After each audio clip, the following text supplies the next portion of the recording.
출애굽기 16장 1절로 12절 말씀입니다.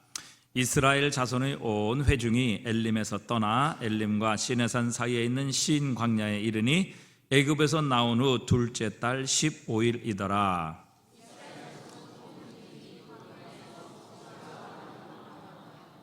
이스라엘 자손이 그들에게 이르되 우리가 애굽 땅에서 고기 가마 곁에 앉아 있던 때와 떡을 배불리 먹던 때에 여호와의 손에 죽었더라면 좋았을 것을 너희가 이 광야로 우리를 인도해 내어 이 온 회중이 줄여 죽게 하는도다.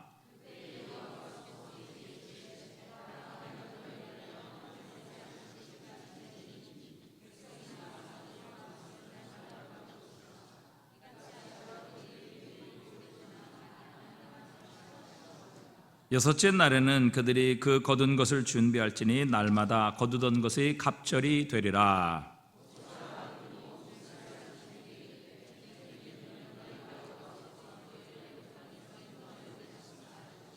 아침에는 너희가 여호와의 영광을 보리니 이는 여호와께서 너희가 자기를 향하여 원망함을 들으셨음이라. 우리가 누구이기에 너희가 우리에게 대하여 원망하느냐.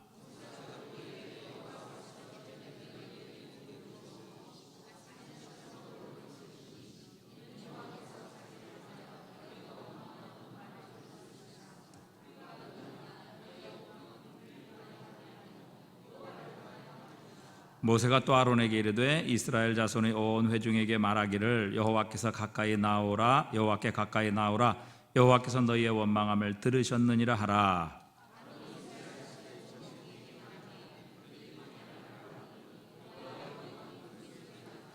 함께 읽습니다. 여호와께서 모세에게 말씀하여 이르시되 내가 이스라엘 자손의 원망함을 들었노라. 그들에게 말하여 이르기를 너희가 해질 때에는 고기를 먹고 아침에는 떡으로 배부르리니 내가 여호와 너희의 하나님인 줄 알리라 하라 하시니라. 아멘. 이스라엘 백성들이 홍해를 건넌 후 사흘 만에 마라에 도착하게 됩니다. 마라에서 도착했지만 그러나 그들은 그 물이 썩어서 먹지를 못하게 되지요. 그들이 불평하며 원망했을 때 하나님께서 모세를 통해 나무를 가리키셨고 그 나무를 그 마라에 던졌을 때에 그 썼던 먹지 못했던 물이 달게 되어 이스라엘 백성들이 그 마라에 쓴 물을 단물로 마시게 됩니다. 그 마라에서 약 10km 정도 떨어진 곳에 바로 하나님께서는 엘림이라는 곳을 준비해 두셨고 그들은 엘림에서 충분히 안식한 후에 그곳을 떠나 오늘 신 광야에 이르게 됩니다. 애굽에서 떠난 지 약 한 달 반 정도가 되었다. 그래서 둘째 달 보름 정도 되었다고 본문은 말씀하고 계십니다. 자, 그런데 그렇게 한 달 반 정도 지나자 그들이 먹을 것이 떨어지게 되었습니다. 애굽에서 가지고 나온 모든 음식들이 다 동이 나버린 것이지요. 자, 그들이 또 문제를 만나게 됩니다. 마라에 그들이 목말라서 마실 물이 없자 그들은 하나님을 불평하고 원망했고 그들이 또 문제를 만나게 될 때 그들이 하나님과 모세와 또 아론에게 보인 첫 번째 반응은 바로 원망과 불평이라는 반응이었습니다. 이 원망과 불평, 어찌 보면 이스라엘의 어찌 보면 400년 동안 그들이 애굽에 살았던 노예의 근성이며 습성이다, 이렇게 말씀드릴 수 있을 것입니다. 하나님께서는 이 노예의 습성, 이 근성을 다 빼버리시고 하나님의 백성으로서의 새로운 삶, 새로운 마음, 또 새로운 태도, 새로운 자세를 갖게 하시기 위해 이 광야의 과정을 거치게 하시는 것이죠. 그러면서 그들은 이렇게 말합니다. 오늘 본문에 보니까 우리가 애굽 땅에서 고기 가마 곁에 앉아있던 때와 떡을 배불리 먹던 때에 여호와의 손에 죽었더라면 좋았을 것을 너희가 우리를 이 광야로 인도해 온 회중이 굶어 죽게 만드는도다, 이렇게 불평합니다. 자기들은 애굽에 있었을 때에 고기 가마 곁에 앉아 있었다는 것이죠. 마치 그 고기 가마 곁에서 고기를 풍성하게 먹고 싶은 만큼 삶아서 먹었던 사람들이었고 또 떡도 배불리 먹었던 사람들이라 이렇게 자신을 표현하고 있습니다. 근데 사실 이 말은 진실이 아니죠. 이 말은 굉장히 과장된 말입니다. 그들이 고기 가마 곁에 있었을 때 그들이 고기를 먹을 수 있었습니까? 그렇지 않죠. 자신들의 주인들을 위해 고기를 삶아 주었을지언정 자신들이 그 고기 가마 곁에서 먹고 싶은 만큼 또 먹고 싶은 것을 결코 먹을 수 없었습니다. 자신들은 그저 주인의 상에서 떨어지는 것이나 아니면 그들이 먹고 남은 것이나 겨우 먹을 수 있을 정도였습니다. 왜요? 그들은 애굽의 노예였기 때문이죠. 그리고 떡을 배불리 먹던 때에 그들이 떡을 정말 배불리 먹었습니까? 그렇지 않습니다. 죽지 않을 만큼 그들의 주인으로부터 공급을 받았습니다. 그리고 결국 그들은 죽도록 그 주인들을 위해 또 애굽의 바로를 위해 노동을 했습니다. 사실 그 고통을 견디지 못해서 결국 그들은 하나님께 부르짖었고 하나님께서 그들의 부르짖음을 들으시고 그들을 애굽에서 구원해 내신 것이지요. 이 과장의 영이 충만한 사람들이 있습니다. 정말 늘 죽겠다, 또 못 살겠다, 힘들다. 사실 이것은 결코 성령께서 주시는 생각은 아니지요. 고린도서 4장 8절에 보면 이렇게 말씀하십니다. 우리가 사방으로 우겨쌈을 당하여도 쌓이지 아니하며 답답한 일을 당하여도 낙심하지 아니하며.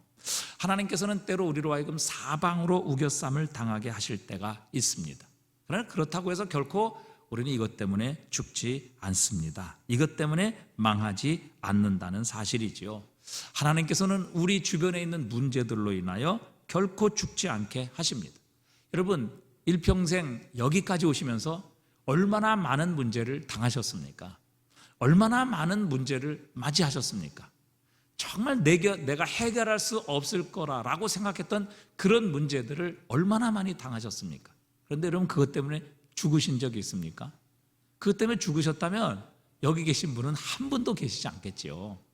여러분, 우리가 이 땅을 살아오면 얼마나 많은 문제, 얼마나 많은 위기, 얼마나 많은 어려움, 여러분 정말 죽을 것 같은 그런 위기를 만났는지 알 수 없습니다. 그러나 여러분, 하나님은 그것 때문에 결코 우리를 죽게 하지 않으십니다. 그것 때문에 망하지 않게 하신다는 사실이지요. 자, 그러면 이런 문제, 이런 위기, 정말 이 광야에서 아무것도 먹을 것이 없는, 그렇다고 해서 어디 논을 구할 수 있는 것도 아니고 밭을 구할 수 있는 것도 아니고 200만이나 되는 이 백성들의 양식을 어디서 사서 먹을 수 있는 그런 나라, 그런 동네도 없는 이 광야에서 과연 우리가 해야 될 일이 무엇이겠느냐 하는 것입니다. 여러분, 이 광야의 이 모든 시련을 통해 또 광야를 통해 얼마나 많은 위기와 문제를 만났으며 그 위기와 어려움의 모든 문제는 결국 하나님의 기적과 능력으로 해결되게 하셨습니다. 그래서 애굽에서 구원받은 백성은 결국 가나안 땅을 차지하게 되지 않았습니까?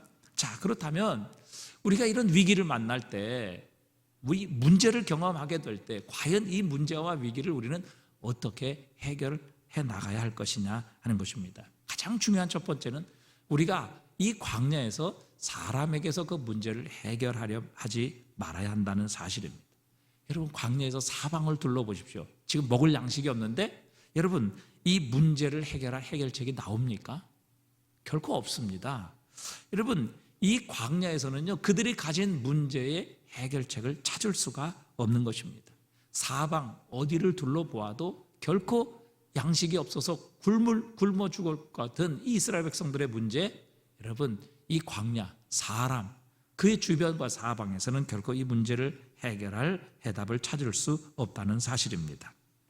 자, 그런데 오늘 보면 4절에 보니까 주님께서 이스라엘 백성들을 향해 모세에게 이렇게 대답을 하시지요. 그때에 여호와께서 모세에게 이르시되 보라, 내가 너희를 위하여 어디에서 양식을 내리세요? 하늘에서 양식을 비같이 내리리니 백성이 나가서 일용할 것을 날마다 거둘 것이라. 이렇게 말씀하십니다. 광야, 물도 없는 곳입니다. 음식도 없지요. 양식도 찾을 수 없는 곳입니다. 먹을 수 있는 양식의 문제는 그들이 지금 직면한 이 정말 음식의 문제는, 양식의 문제는 사방 어디서도 찾을 수 없고 어디서도 구할 수 없었습니다. 하지만 하나님께서 하늘에서 양식을 내려주신다 약속하십니다. 하늘에서 양식을 내려주실 때에 그들은 결코 굶지 않고 배고프지 않고 기진하지 아니하며 하나님께서 약속하신 그 길을 걸어갈 수 있게 되는 것입니다. 여러분, 이때 우리의 모든 문제가 해결되려면 하늘의 문이 열려야 합니다. 하늘의 문이 열리는 인생이 되면 여러분 어느 누구도 그 하나님이 축복하시는 축복의 인생을 막을 수가 없게 되는 것입니다. 사실 아브라함도 하나님께서 본토와 친척과 아버지의 집을 떠나라 이렇게 말씀하셨을 때 그 자신의 사방 주변을 통해서 그는 얻을 도움이 하나도 없었습니다. 어찌 보면 사방에 우겨쌈을 당한 것 같이 그들은 이 아브라함은 사실 모든 것에 있어서 도움을 받을 만한 가능성이 없었죠. 그 사방은 막혀 있는 것 같았습니다. 그런데 여러분 이 아브라함의 주변에 얼마나 많은 대적들이 있었고 얼마나 많은 위협이 있었습니까? 얼마나 자신보다 힘세고 강한 왕들이 많이 있었습니까? 하지만 하나님께서 아브라함에게 하늘의 문을 열어 축복하실 때 어느 누구도 위로부터 내리는 하나님의 축복을 가로막을 수 있는 사람이 한 사람도 없었습니다. 그 당시 가장 강력한 왕인 애굽의 바로 왕도 아브라함의 아내를 자기 아내로 삼으려 했을 때 하나님께서 친히 이 애굽의 바로에게 나타나셔서 이 아브라함의 아내 사례를 자기 아내로 삼는 것을 막아 버리십니다. 이삭도 보십시오. 블레셋 왕 아비멜렉이 이 아비멜렉과 그의 부하들이 이삭이 우물을 파면 메꿔버립니다. 또 양보하고 뒤로 물러가서 우물을 파면 또 메꿔버립니다. 놀라운 사실은 이삭이 파는 곳마다 물이 나왔다는 사실입니다. 여러분 이게 가능한 일입니까? 그 당시에 무슨 첨단 측정기가 있었던 것도 아닌데 이삭이 가서 파는 곳마다 하나님은 물이 나오게 하십니다. 그런데 파면 또 빼앗고 또 파면 메꿔버리고 그런데 결국 이삭은 땅을 파는 곳마다 물이 나오게 하셨고 결국에는 그들이 빼앗은 것보다 더 크고 넓은 곳으로 하나님은 이삭을 옮겨 주십니다. 그래서 르호봇의 축복을 얻게 하신 것이죠. 여러분 사람이 아무리 막아보십시오. 하늘에서 하나님께서 복을 내리시면 그 하나님이 내리시는 하늘의 복을 막을 수 있는 사람은 세상에 없습니다. 야곱도 보십시오. 삼촌 라반에게 20년 동안 속았습니다. 자신이 그래서 이제 삼촌과 약속을 하게 되죠.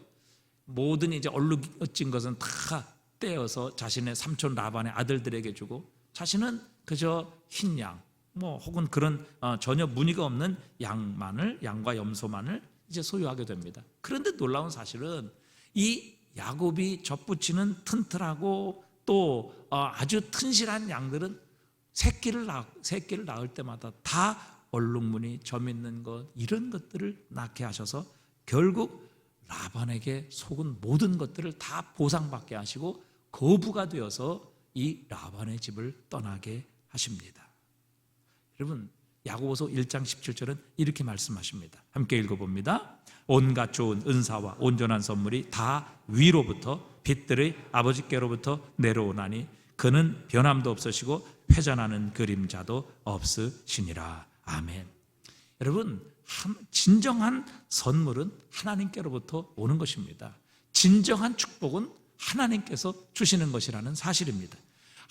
모든 온전한 선물은 위로부터 하늘 아버지께서 주시는 것이지 여러분 사방을 돌아봐도 결코 우리를 축복하고 또 우리가 원하는 문제의 해결을 찾을 수 있는 길은 없다는 사실입니다. 삼국지에 보면 아주 지장인 이 제갈 공명이 조조와 싸우는 장면이 나오게 되는데 이 조조의 군대를 전멸시키기 위해서 이 제갈 공명이 지략을 짜내게 됩니다. 그래서 깊이 함정을 파고 그 조조가 오는 길에 함정을 파고 그것에 이제 화약을 묻어놓게 되죠. 그래서 조조의 군대가 그것을 지날 때 폭파해버리면 이건 싸우지도 않고도 조조의 군대를 얼마든지 전멸시켜서 자신이 승리하게 될 것이다. 이런 지략을 짜내게 됩니다. 조조의 군대가 이 제갈공명의 지략에 넘어가게 되죠. 그래서 그가 파놓은 함정인 화약 구덩이를 지나게 됩니다. 그런데 터뜨리려고 하는데 마침 그때에 하늘에서 뭐가 내리죠? 비가 내리게 됩니다. 하늘에서 비가 내리니까 결국 제갈공명이 묻어놨던 모든 화약은 물에 젖어버리게 되고 결국 폭파하지 못하게 됩니다. 결국 나중에 제갈공명은 조조를 이기지 못하게 되죠. 나중에 제갈공명이 죽으며 한탄하는 이야기가 있었습니다. 용장은 지장을 이기지 못하고 지장은 덕장을 이기지 못한다, 그런 말을 남기고 죽습니다. 용장은 용맹한 장수지요. 힘 있는 장수입니다. 아주 능력이 있고 고구인 장수이죠. 마치 관우나 이런 장수입니다. 그 당시에 여러분 지금처럼 첨단 무기가 있던 시대도 아닌데 용장, 힘이 있고 또 건장한 장수야말로 최고의 장수이지 않겠습니까? 그런데 여러분 아무리 힘 있는 장수라도 이 지장을 이기지 못한다는 것이죠. 지혜를 가지고 싸우는 장수를 이기지 못한다는 것입니다. 그러나 아무리 지혜로운 장수라 할지라도 덕장을 이기지 못한다. 여기서 덕장이라는 것은 덕이 있다 이런 의미이기도 하지만 사실 세상 사람들은 이것을 가리켜서 운이라, 운이 따르는 사람이라 이렇게 말을 할 수 있습니다. 그런데 우리는 이것이 바로 하나님께서 주시는 축복이요 하나님의 은혜라는 것을 압니다. 여러분 아무리 힘이 세고 아무리 인간적인 지혜를 가지고 있는 사람이라 할지라도 하나님께서 은혜를 베푸시는 자를 결코 이길 수는 없는 것입니다. 그러니까 하늘 문이 열리는 자를 결코 세상은 당할 수 없다는 것입니다. 하나님께서 도와주시는 자, 하나님께서 은혜 주시는 자를 결코 세상이 가로막을 수 없다는 것입니다. 그래서 옛날에 삼성의 이병철 회장의 그런 얘기가 있습니다. 꼭 직원을 채용할 때 여러분 삼성은 인류 기업 아니겠습니까? 그러니까 거기 지원하는 사람들이 가장 우리나라의 탑 클래스의 스마트 인류 대학 이런 사람들 아니에요. 다 외국에서 박사학위 받고 이런 사람인데 이병철 회장이 직원을 채용할 때는 반드시 관상가를 대동했다고 합니다. 그래서 마지막에 저 사람이 운이 좋은 사람인가 라는 것을 보고 채용을 했다고 합니다. 여러분 지원하는 사람 다 똑똑합니다. 최고의 엘리트입니다. 그러나 그것만 가지고 결코 성공할 수 없다는 것이죠. 반드시 운이 따라야만 성공한다는 것을 그는 알았던 것입니다. 이게 뭐예요? 세상 사람들은 그것이 하나님의 은혜라는 것을 알지 못하지만 우리는 그것이 바로 하나님의 은혜라는 것을 알고 있습니다. 그렇기 때문에 여러분 우리 교회도 하늘의 문이 열리는 교회가 되어야 합니다. 그때에 우리의 힘으로 해결되지 않는 것도 하나님의 능력으로 해결될 수 있습니다. 우리가 고칠 수 없는 것들을 하나님께서 고쳐주시고요, 우리가 뚫고 나갈 수 없는 모든 이 어려움과 난관과 문제도요 하나님께서 하늘의 문을 열어 은혜를 주시면 하나님의 은혜로 헤쳐나갈 수 있는 힘과 능력을 공급받게 하시는 겁니다. 여러분 이스라엘 백성들을 이 광야에서 먹고 마시는 문제 어떻게 해결될 수 있습니까?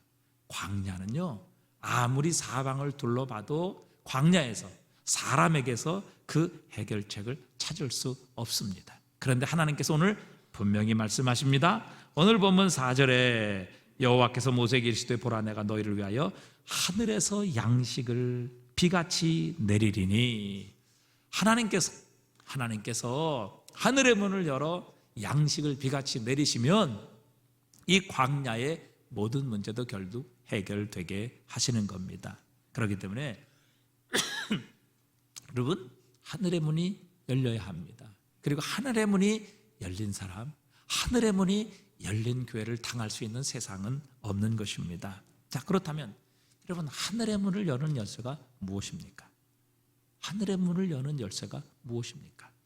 자, 히브리서 4장 16절에 보니까 우리 함께 읽어봅니다. 그러므로 우리는 긍휼하심을 받고 때를 따라 돕는 은혜를 얻기 위하여 은혜의 보좌 앞에 담대히 나아갈 것이니라. 아멘. 여러분 하늘의 문을 여는 열쇠는 기도입니다. 하나님의 때를 따라 돕는 은혜를 얻기 위하여 하나님의 보좌 앞에, 은혜의 보좌 앞에 담대히 나아갈 것이니라 우리에게 말씀하십니다. 여러분 오늘도 우리가 기도하면 하나님께서 하늘의 문을 열어주십니다. 하지만 원망하고 불평하게 되면 하늘의 문이 닫히게 됩니다. 여러분 원망과 불평은 결코 하늘의 문을 열 수 없어요. 오히려 열렸던 문도 닫히게 되는 것입니다. 여러분 사방의 문이 닫혔는데 원망과 불평에서 하늘 문까지 닫히게 된다면 여러분 그 사람에게 무슨 축복이 임하며 그 사람에게 무슨 소망이 있겠느냐 하는 것입니다. 오늘도 우리의 머리 위에, 우리의 교회 위에 하나님께서 하늘의 문을 열어주시기를 바랍니다. 그래서 우리의 힘으로 해결할 수 없는 이 광야의 위기와 어려움의 문제들을 하나님께서 하늘의 문을 여셔서 은혜를 베푸시고 축복하셔서 해결되는 역사가 있기를 주님의 이름으로 축복합니다. 자, 그런데 오늘 본문을 보면서 계속 드는 생각이, 아니 왜 하나님께서 이렇게 반복해서 불평하고 원망하는 백성에게 야단치시지 않고 징계하시지 아니하며 만나도 주시고 물도 주셨을까 하는 것입니다.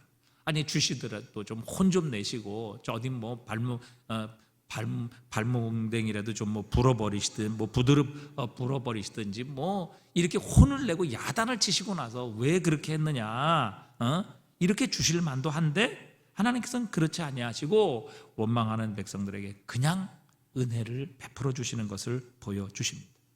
왜 하나님은 이렇게 이스라엘 백성들에게 하셨을까요? 자, 가장 중요한 그 해답은 바로 하나님은 그들의 아버지이시기 때문입니다. 여러분, 부모는 이렇듯 다른 사람이 이해되지 않는 사랑을 자식에게 줄 수 있는 것이죠. 줘도 고마운 줄 모르고 불평과 원망하는 자식도 부모에게는 자식입니다. 특히 자식이 물이 없어 목마르다고 하고 먹을 것이 없어 배고프다고 하면 아무리 하는 짓이 미워도 밥부터 주고 물부터 제공해 주는 것이 부모의 마음입니다. 이렇게 하나님께서 이스라엘 백성의 아버지시라는 것을 전제로 하면 이 본문이 조금 이해가 가게 됩니다.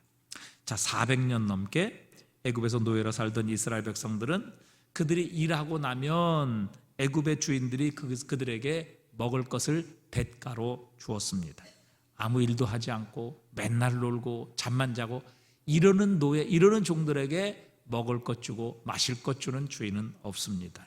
그래서 그들은 노동하고 땀 흘려 그 노동한 대가로 먹을 것을 받았습니다. 그런데 여러분, 오늘 본문의 만나는요, 이스라엘 백성들이 땀 흘려 일하고 노동한 대가로 받은 것이 아닙니다. 그들이 한 것은 아무것도 없지만 그러나 하나님께서 하늘의 문을 열어 그들에게 만나를 주시되 하나님께서 은혜로 주십니다. 공짜로 주셨다는 사실이죠.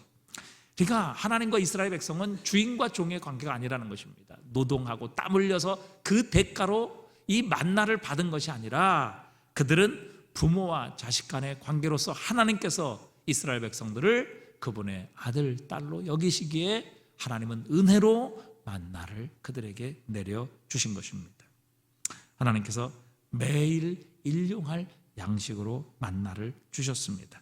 그들이 노동하지 않고 그들이 일하지 않고 그들이 노력하지 않았음에도 불구하고 하나님께서는 하늘을 열어 매일의 만나를 주셔서 그들에게 일용할 양식을 먹도록 공급해 주셨습니다.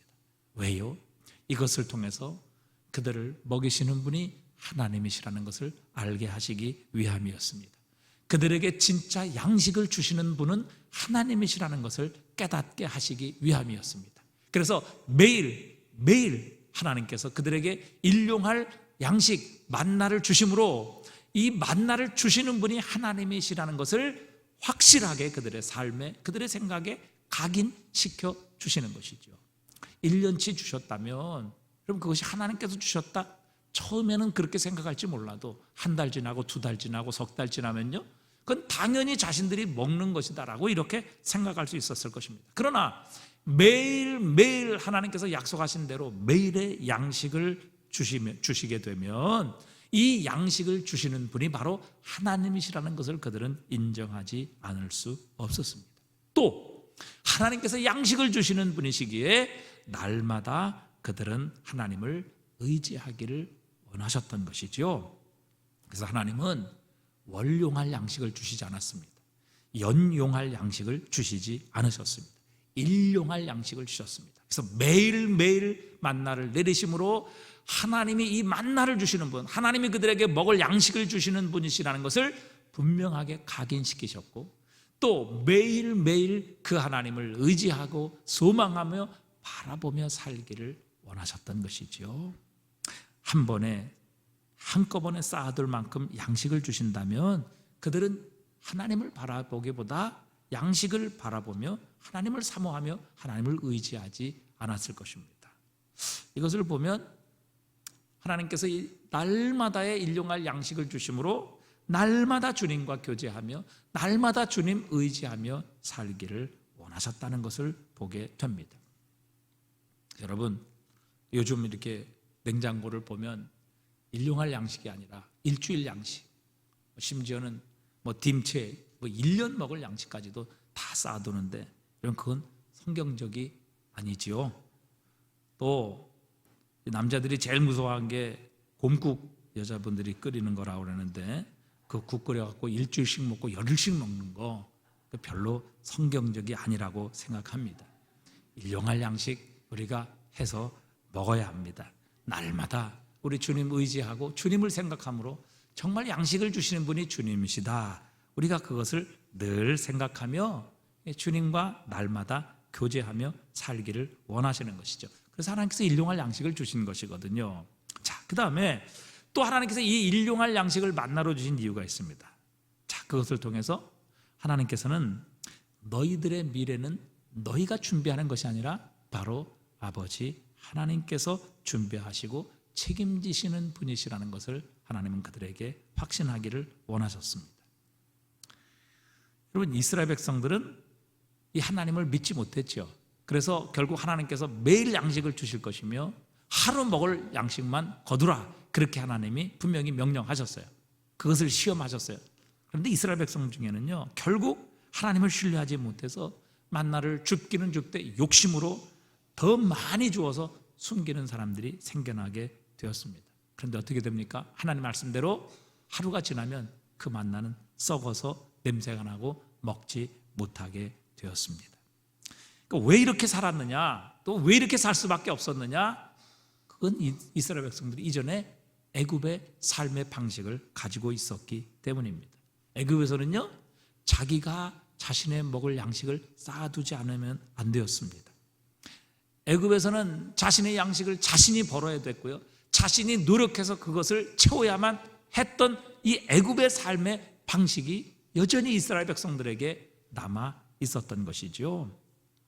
그러나 여러분, 하나님께서는 그들의 먹을 것을 책임지는 것이 그들의 노력이나 그들의 수고나 그들의 노력에 대한 대가가 아니라 바로 그들의 하나님께서 그들에게 양식을 주시는 분이시며 하나님께서 그들을 책임져 주시는 분이시고 또 하나님께서 그들의 삶을 살리시는 분이시라는 것을 하나님은 그들에게 분명하게 알려주시기를 원하셨습니다.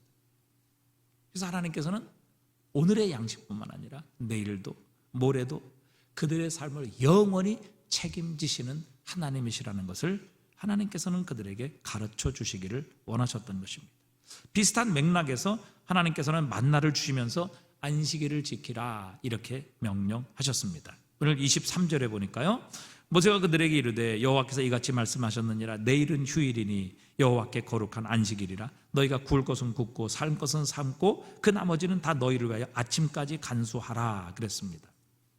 그러니까 이 안식일 전날에는요, 이틀치를 거두라 그렇게 말씀하셨어요. 그리고 그 안식일 날에는 거두지 않아도 그 전날, 유대인으로 친다고 하면 금요일이죠.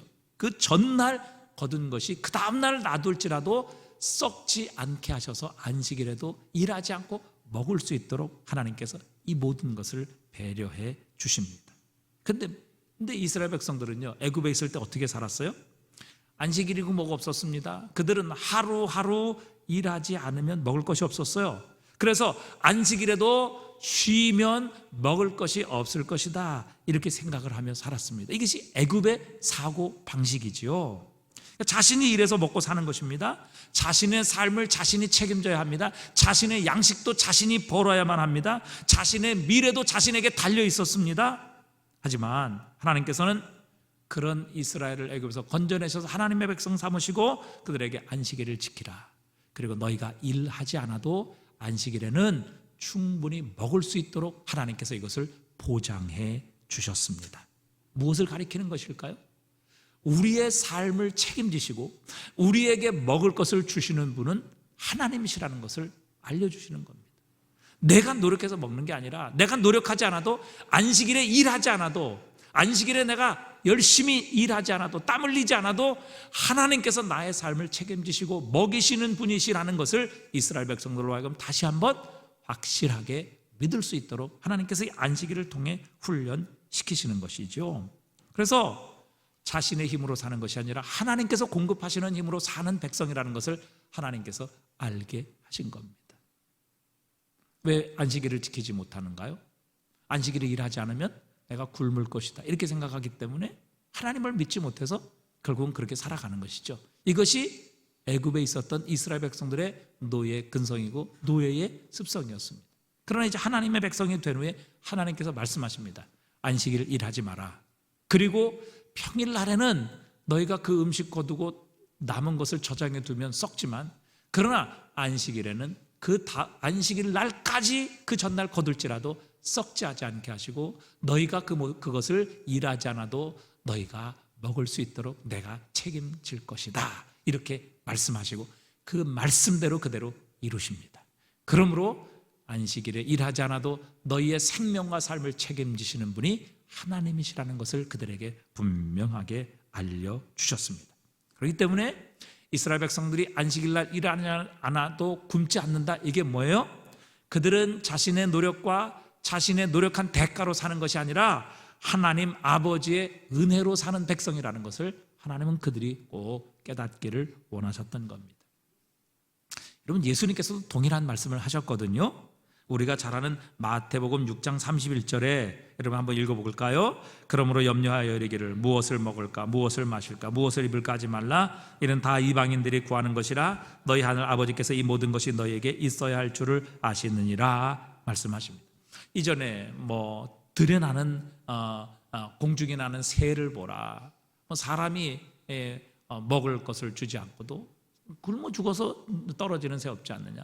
저 들의 백합화를 보라. 누가 수고하고 길쌈하는 사람 없지 않느냐. 그러나 솔로몬의 입은 옷, 세상에서 가장 인간이 만든 화려한 왕의 의복이라 할지라도 그 백합화 하나만 갖지 못했다. 주님은 그렇게 말씀하시면서 염려하지 마라. 무엇을 먹을지, 무엇을 마실지, 무엇을 입을지 염려하지 마라. 이는 다 누가 구하는 것이라고요? 이방인들이 하는 짓이다. 그러나 너희 하늘 아버지께서 이 모든 것이 너희에게 있어야 할 줄을 아시느니라 말씀하십니다. 제가 이전에 전도사 있었을 때요, 고아원에 주일날 가서 봉사를 했습니다. 그래서 주일날 예배를 마치게 되면 청년들과 함께 이제 고아원에 가서 봉사를 했어요. 주일마다 가서 예배도 드리고 또 이제 먹을 것도 싸서 같이 가서 이제 먹을 것도 함께 나누고 또 그 아이들과 함께 놀아주기도 했습니다. 매주마다 이제 그렇게 봉사를 했는데, 그렇게 주일날 저녁까지 아이들과 놀아주고 또 음식도 함께 나누고 그 다음에 이제 그 아이들과 함께 게임도 하고 이렇게 되어서 저녁에 집에 돌아가려고 하면요, 아이들이 떨어지려고 하지 않아요. 아이들이 놓아주려고 하지 않아요.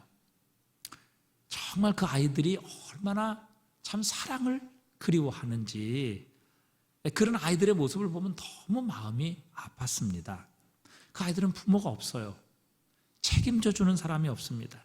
그들을 진심으로 사랑해주고 아껴주는 사람도 없습니다.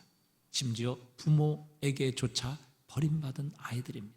부모가 있음에도 불구하고 부모가 자식을 더 이상 키울 수 없어서 고아원에 아이들을 그냥 맡기는 거예요.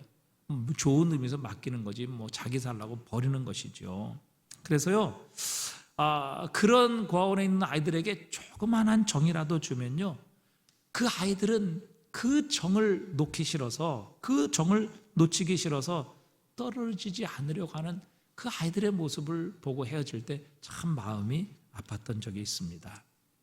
여러분, 고아가 얼마나 불쌍합니까? 책임져 주는 사람이 없습니다. 보호해 주는 사람이 없습니다. 인도해 주는 사람이 없습니다. 그래서 그 모든 삶을 자신이 혼자 책임져야 합니다. 먹을 것도 자신이 책임져야 되고요, 입을 것도 자신이 책임져야 되고요, 자신의 미래도 책임져야 돼요. 누구 하나 자신을 보호해 주는 사람이 없기 때문에 모든 사람을 두려워하며 살아야 되는 것이 바로 이 고아가 가진 아픔입니다. 그런데 오늘 예수님께서 바로 그 모습을 본문에서 묘사하고 계시는 거예요. 무엇을 먹을까, 무엇을 마실까, 이 무엇을 입을까 하지 말라. 이는 다 이방인이 구하는 것이다. 너희 하늘 아버지께서 이 모든 것이 너희에게 있어야 할 줄을 아시느니라. 여러분, 이방인과 예수를 믿지 않는 사람의 모습과 그리스도인의 모습을 아주 극적으로 주님은 이렇게 비유하고 계시죠. 이방인의 모습, 마치 예수를 믿지 않는 모든 세상 사람들의 모습은 고아와 같은 모습이라는 것을 말씀하고 계십니다. 어느 누구도 책임지는 사람 없습니다. 어느 누구도 보호해 주는 사람 없습니다.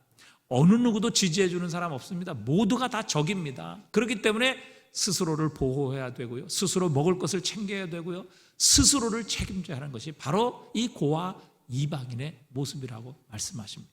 그런데 우리에게는 하늘 아버지가 계신다. 하나님이 우리의 아버지이시다. 요한복음 1장 12절에도 영접하는 자, 곧 그 이름을 믿는 자들에게는 하나님의 자녀가 되는 권세를 주셨으니 우리에게 말씀하십니다.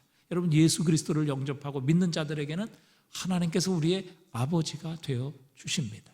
우리는 하나님의 아들이요 딸이라는 사실입니다. 그렇기 때문에 우리가 무엇을 먹을지, 우리가 무엇을 입을지, 무엇을 마실지, 우리에게 필요한 것이 무엇인지 여러분 우리보다 더 잘 알고 계시고요, 우리보다 더 급하시고요, 우리보다 더 염려하시는 분이 우리 아버지 하나님이시라 우리에게 말씀하고 계시는 겁니다. 그렇기 때문에 우리가 이 땅에 살아가며 먹을 것, 마실 것, 입을 것, 이것은 우리가 책임지는 것이 아니라 우리에게 말씀하십니다. 우리 아버지가 되시는 우리 하나님께서 우리의 모든 필요를 책임져 주시는 분이시다. 그렇기 때문에 염려하지 마라, 걱정하지 마라. 아니, 저 공중의 새도 하나님께서 먹이시고 저 들의 백합화도 하나님께서 입히시는데 하물며 하나님께서 하나님의 형상으로 창조하신 자녀들, 더군다나 예수 그리스도의 피값을 지불하셔서 사신 그 하나님의 독생자의 피값으로 사신 하나님의 아들, 딸들, 하나님께서 먹을 것, 입을 것, 마실 것 공급하지 않아 그들로 하여금 굶어 죽게 하고 목말라 죽게 하시고 추워서 얼어 죽게 하시겠느냐. 예수님이 그렇게 오늘 말씀하고 계시는 겁니다. 여러분, 오늘 이스라엘 백성들이 이전에 애굽에서 노예로 살 때요, 그들은 마치 고아처럼 살았습니다.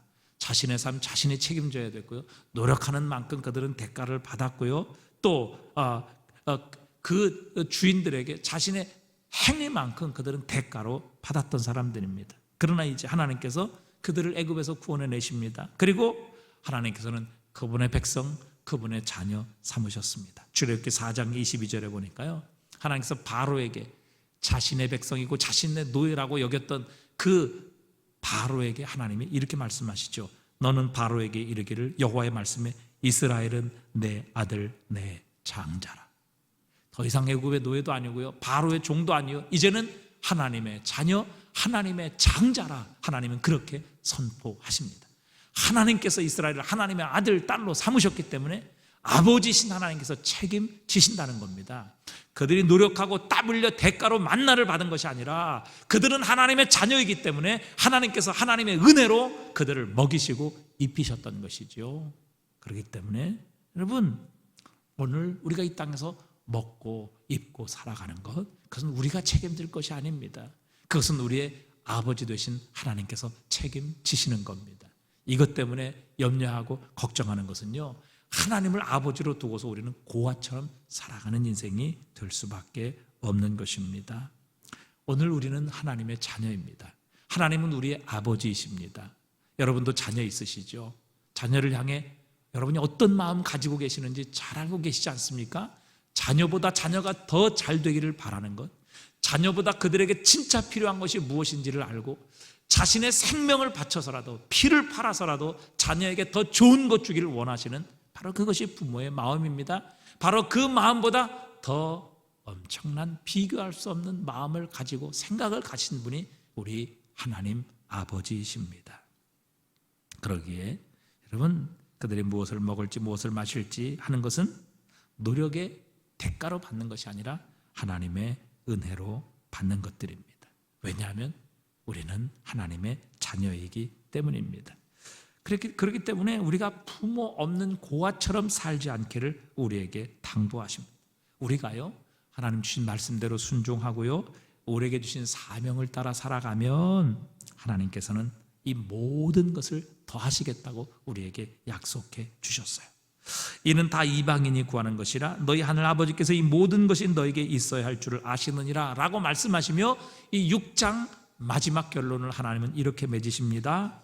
우리가 잘 아는 마태복음 6장 33절, 그런즉 너희는 먼저 그의 나라와 그의 의를 구하라. 그리하면 이 모든 것을 너희에게 더하시리라. 여러분, 우리가 사실 이 땅에 필요한 모든 것 하나님께서 책임지시는 것이라.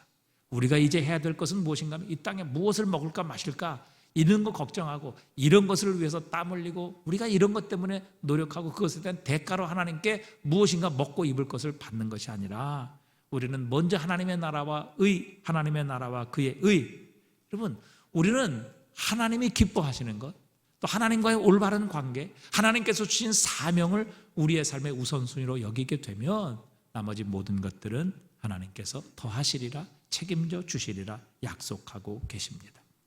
여러분, 우리는 하나님의 노예가 아닙니다. 아버지 없는 고아도 아닙니다. 하나님은 우리의 아버지이십니다. 그러기에 우리의 먹고 사는 문제를 여러분 우리의 목표로 삼고 사는 삶이 아니라 주님께서 주신 사명, 또 주님 말씀대로 순종하면 우리의 삶의 모든 근본적인 필요는 우리의 아버지이신 하나님께서 채워주시는 겁니다. 바로 그것을 하나님께서는 이 광야에서 이스라엘 백성들에게 훈련시키기를 원하셨던 것이죠. 하나님께서 먹고 마시는 것 하나님께서 책임지실 것이기에 너희는 그것으로 인하여 두려워하지 말고 끝까지 하나님 신뢰할 것을 하나님께서는 이 마사의 시험을 통해 또 오늘 이 만나의 시험을 통해 하나님께서는 이스라엘 백성들을 시험하고 계시는 겁니다. 여러분, 하나님 우리의 아버지이십니다. 우리도 자녀가 있기에 여러분, 자녀가 우리보다 더 잘 되기를 바라고 자녀가 잘 된다면 우리의 무엇을 희생해서라도 자녀를 위해서 다 주기를 원하는 것이 부모의 마음입니다. 하물며 여러분, 독생자까지 우리를 위해서 내어주신 하나님 아버지께서 우리를 위해 무엇인들 아끼시겠습니까? 여러분, 그분이 우리가 먹을 것, 입을 것 때문에 굶어 죽도록 만드시겠습니까? 그건 하나님을 우리가 신뢰하지 못하고 하나님이 누구이신지 알지 못하기 때문에 여러분 그렇게 이방인처럼 고아처럼 살아가는 것입니다. 우리는 고아가 아닙니다. 우리는 노예가 아닙니다. 우리의 아버지가 하나님이십니다. 그러기에 하나님께서 우리의 모든 삶을 책임져 주십니다. 우리는 하나님께서 주신 사명 또 하나님의 말씀 순종하면 하나님께서 이 모든 것을 너희에게 더하시리라 약속해 주셨습니다. 오늘도 우리가 하나님께서 주신 더 높은 사명을 집중해야 합니다. 하나님의 뜻에 순종하며 살면 하나님께서 우리의 모든 필요를 우리보다 더 잘 알고 계시고 우리보다 더 풍성하고 좋은 것으로 채워주시기를 원하시는 우리의 아버지이십니다. 하나님 우리의 아버지이심을 확신하며 살아가시는 저와 여러분 되실 수 있기를 바랍니다.